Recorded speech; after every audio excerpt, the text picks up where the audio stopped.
confident, if you find out in an hour or whatever that they're complying with your suggestion on daily testing, are you confident that everything else is being done by Entergy that needs to be done to correct the situation, to find the leaks that can correct the situation? Well, it would be great if I had infinite wisdom and could see beyond and maybe to get the sense of experience from so many others who have dealt with this at other places. But I do feel confident that all parties here in the state and there are very seriously engaged in not only trying to find the leak, but monitoring the environment to know what the radiological conditions are and to protect public health.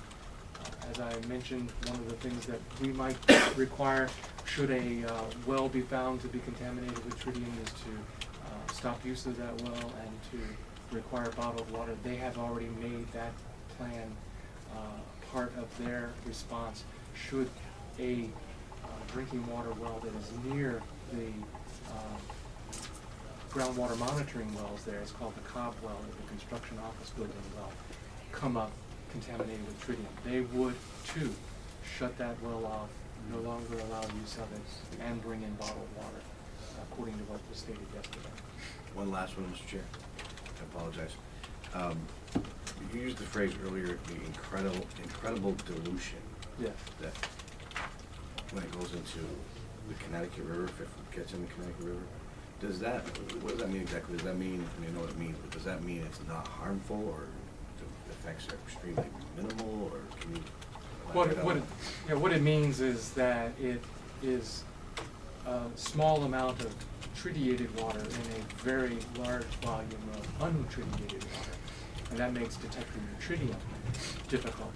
But we don't simply look at that aspect of the contamination there. We look at, in addition to what's happening there in the river, we look at what's happening with water that's used to irrigate farmland there, what is consumed by animals, for example dairy animals, and then consumed in milk by humans, as well as what is in drinking water, and look at the total impact of a release on site as a dose to humans. We have staff at our Health Operations Center in Burlington that's working on that all of the time.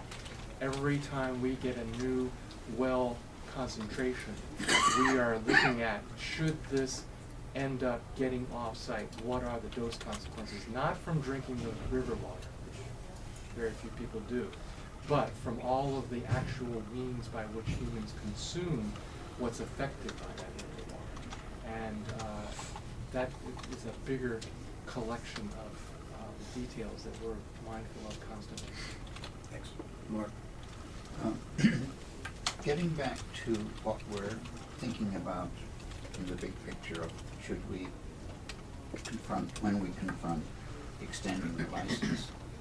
Yesterday we had testimony that tritium is always being produced by the reactions that produce the steam and run the operation. And that this is controlled in 4 charcoal beds that are becoming saturated. Were those charcoal beds increased in size when the upgrade was, or increased? And can they become supersaturated so they're no longer doing their job? And will they become that way if we extend their license? I'm afraid I can't answer that question. I bet I'm pointing you to the person who said that by referring you to State Nuclear Engineer Olditz Vanags Yes. for an answer to that question. I have some limited knowledge of the advanced off-gas system and the treatment that occurs there, but I would not want to answer that in any way that would Put you on the spot. It's okay. No, I believe that he could give you a better answer to that question. Joe? I was in Germany when Chernobyl happened, hundreds of kilometers away from the actual site. And I'm not trying to compare what we have here to Chernobyl. Thank you. That's important. Yeah. But My concern here, I hope it's the public safety, is, that- and I think you kind of alluded to what you're gonna be looking for. But I recall when I was in Germany, we were warned not to drink the water, even though we were hundreds of kilometers away. We were not to eat the fresh vegetables.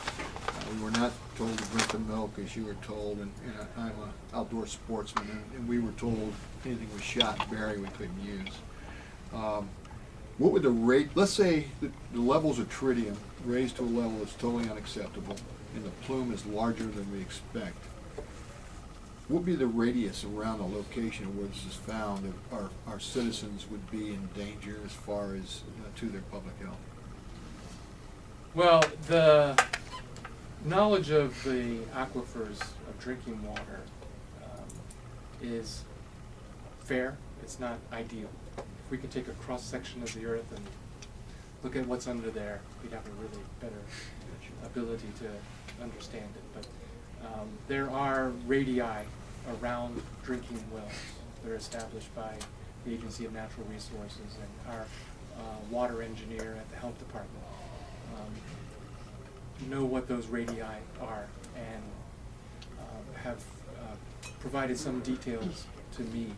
I would go to them for expert advice on it, but these radii are kind of industry averages. They're not known on the basis. So what I rely on, in addition to knowledge about what might be the average size of an aquifer and the radii within which people might drink water, if it were contaminated, is actually to sample. That is the best way. We just turn the tap on, we get a amount, take it to the laboratory, and we tell people your water is or is not contaminated. And that's the absolute best way to do it.